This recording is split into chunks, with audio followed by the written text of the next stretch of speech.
হ্যাঁ, মাননীয় মুখ্যমন্ত্রী ডাক্তার মানিক সাহার যে গতকালের বক্তব্য এটা শুনেছি। তিনি বলেছেন যে বামপন্থীদের সময়েতেই বামপন্থীরাই এই রাজ্যে সন্ত্রাসবাদীদের সৃষ্টি করেছেন।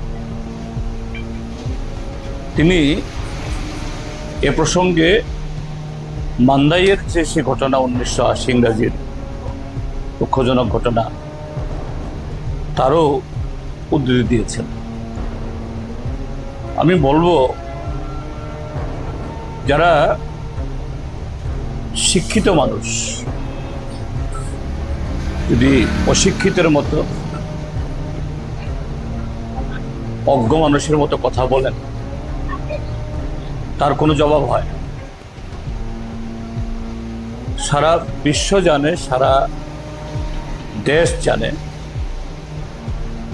1980 ইংরাজিতে এই সে বাত্রিঘাতী দাঙ্গা, অবিশ্বাসের বাতাবরণ এবং ত্রিপুরার যে সন্ত্রাসবাদী কার্যকলাপ কেন শুরু হল, কারা তারা?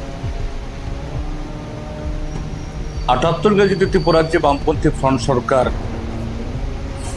গঠিত হয়েছিল, সমস্ত কায়েমি স্বার্থকে পরাজিত করে, কোণঠাসা করে এবং সিপিআইএম তথা বামফ্রন্ট তার নির্বাচনী প্রতিশ্রুতি অনুসারে বিগত দিনে জনগণের যে সমস্ত ইস্যুগুলোকে নিয়ে তারা এই রাজ্যে গণতান্ত্রিক আন্দোলন সংগঠিত করেছিলেন, এডিসি গঠন করার জন্য, ভূমি সংস্কার সম্পাদিত করার জন্য, ত্রিস্তর পঞ্চায়েত না হলেও যে ক্ষমতার বিকেন্দ্রীকৃত করার জন্য, যে শিক্ষা ব্যবস্থা শহর এলাকার মধ্যে সীমাবদ্ধ ছিল এটাকে ছড়িয়ে গ্রামাঞ্চলে ছড়িয়ে দেওয়ার জন্য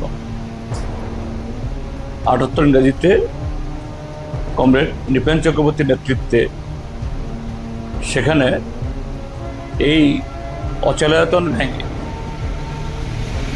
যেটাকে আমরা বলি বিকল্প কর্মসূচি, সেই বিকল্প কর্মসূচি শুধু ত্রিপুরা কেন, সারা দেশের মধ্যে এই ত্রিপুরাজ্যের মধ্যেই তৎকালীন বামফ্রন্ট সরকার পথ দেখিয়েছিলেন। সারা দেশে কোথাও যখন মিড ডে মিল শুরু হয়নি, এই রাজ্যে মিড ডে মিল শুরু হয়েছিল। এখন নানা ধরনের সামাজিক পাতা চালু হয়েছে সারা দেশে। এই ত্রিপুরাজ্যে প্রথম সামাজিক পাতা শুরু হয়েছিল। এই ত্রিপুরাজ্যে এই বিধবাদের পেনশন, অতীতে আমাদের দেশে হাত তোলা ভোট, সে জায়গাতে গোপন ব্যালটে ভোট, এবং সবচেয়ে যুগান্তকারী সিদ্ধান্ত যে ট্রাইবেলদের, আদিবাসীদের অধিকার সুরক্ষিত করার জন্য এডিসি তৈরি করা। তখনই কায়েমি স্বার্থ, একদিকে টিউজেস, আজকে ত্রিপুরা মথার যারা পূর্বসূরীরা, যারা নিজেদেরকে বিশুদ্ধ পাহাড়িয়া দল বলতেন, একমাত্র ট্রাইবেলদের প্রতিনিধি হিসাবে এখন যেমন ত্রিপুরা মথা আইপিএফটি বলে তারাও বলতেন, তাদেরও দাবি ছিল এডিসি গঠনের। যখন বামফ্রন্ট সরকার এডিসি গঠনের ডাক দিল, উদ্যোগ শুরু করলো, তখন তারা স্লোগান তুলে যে না, আগে বিদেশি বিতরণ, পরে এডিসি নির্বাচন। বিদেশি কারা? 1949 ইংরাজির পর, দেশভাগের পর তৎকালীন পূর্ব পাকিস্তান থেকে যারা এই দেশে উদ্বাস্তু হয়ে এই আশ্রয় দিতে বাধ্য হয়েছিলেন, তারা, তাদের সন্তান সন্ততি সবাই। তো একদিক থেকে টিউজেসকে দিয়ে এই স্লোগান তোলানো হয়েছিল, আরেক দিকে হলো আমরা বাঙালি। এবং তৎকালীন সময়তে ত্রিপুরাজ্যের মধ্যে প্রধান বিরোধী দল কংগ্রেস যে রক্ত দেব এডিসি দেব না। 1980 ইংরাজির লোকসভা নির্বাচন কংগ্রেসের তৎকালীন সভাপতি এবং পশ্চিম ত্রিপুরা কেন্দ্রের যিনি প্রার্থী অশোক ভট্টাচার্যের স্লোগান ছিল, আমাকে ভোট দিন, আমি দিল্লিতে গিয়ে এডিসির আইন আমি খারিজ করে দেব। অর্থাৎ বামফ্রন্ট সরকারের জনমুখী কার্যকলাপকে ভোটের লড়াইয়ে বামফ্রন্টকে হারিয়ে এটাকে রুখতে পারল না। সেখানে এই দাঙ্গা বাঁধিয়ে বিশৃঙ্খলা তৈরি করে রক্তাক্ত পরিবেশ সৃষ্টি করে আটকানো এবং সেখান থেকেই উগ্রপন্থার জন্ম। সেই তৎকালীন সময়ে যারা উগ্রপন্থা নেতৃত্ব দিয়েছিলেন, প্রত্যক্ষভাবে পরোক্ষভাবে মদত জুগিয়েছিলেন, আজকে তারা কোথায়? আমি ডাক্তার মানিক সাহাকে অনুরোধ করব, আপনার ডানে বাঁয়ে সামনে পেছনে আপনার সাথে যারা নানা কর্মসূচিতে অংশগ্রহণ করছে, আপনার তথাকথিত প্রতিদিনের এই যে স্থূল ভাষণ, যার সাথে বাস্তবের মিল নেই, তার প্রতিধ্বনি যারা করছেন, তারাই তো সেদিনকার স্বাধীন ত্রিপুরা এবং বাঙালিস্তান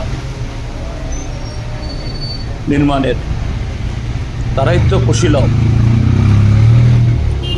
এবং ঘটনাচক্রে বা কাকতালীয়ভাবে ডাক্তার মানিক শাহ যখন গতকাল কি বয়ান দিয়েছেন, তার একদিন আগে আমরা বাঙালির একটা মিছিল আগরতলাতে গেছে।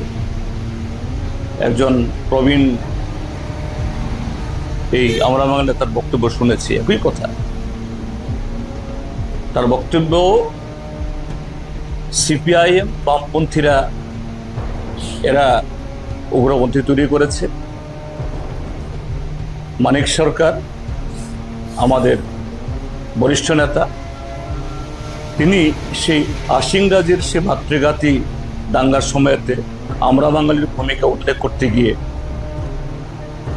তাকে তারা রাজপথে অনেক কটূক্তি করে অনেক কুৎসা রটিয়েছেন।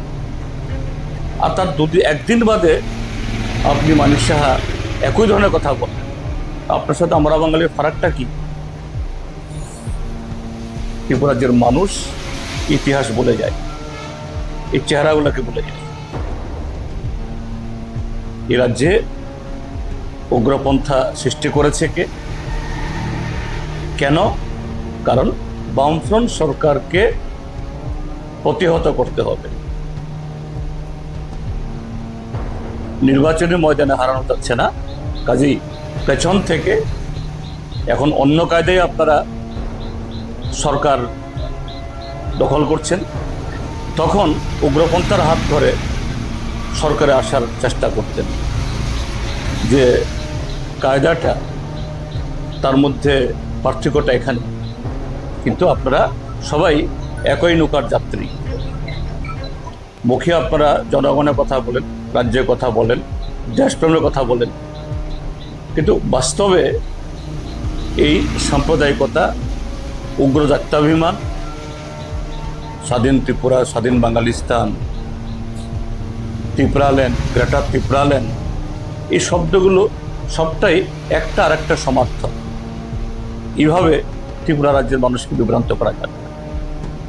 আমি মাননীয় মুখ্যমন্ত্রীকে বলবো, আপনি ইতিহাস পড়ুন এবং মাননীয় মুখ্যমন্ত্রীর চেয়ারে বসে এইভাবে একটা অযাচিত কথা বলা, এটা ত্রিপুরা রাজ্যের মানুষ মেনে নেবে না।